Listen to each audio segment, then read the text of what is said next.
Hyderabad high court bar association जे election जंहिंमें advocate supreme court Ghulam Allah Chang पंहिंजे मुखालफ़नि खे वॾी शिकस्त ॾेई कामयाब थी वियो।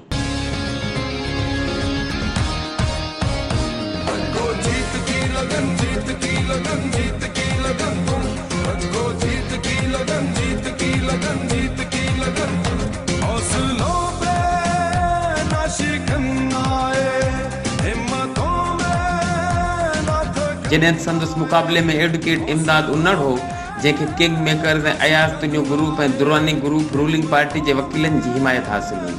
कामयाब थींदड़ उम्मीदवार गुलाम अल्लाह चांग खे advocate Farhad Ali Abro, advocate Syed Waseem Shah, advocate Bashir Almani, advocate KB. Lagari, advocate Irfan Ali Bughio, Fazal Qadir Memon, Lutfullah Arain ऐं तमाम बाक़ी वकील शामिल हुआ, जेके किंग मेकर जी डिस्ट्रिक्ट बार एसोसिएशन हैदराबाद खां पोइ हाई कोर्ट बार एसोसिएशन में शिकस्त ॾेई साबित करे छॾियो त वकील इतिहाद पंहिंजा हक़ हासिल करणु ॼाणे थो। एडवोकेट गुलाम अल्लाह चांग जी कामयाबी खां पोइ पूरी बार एसोसिएशन में जश्न कयो वियो।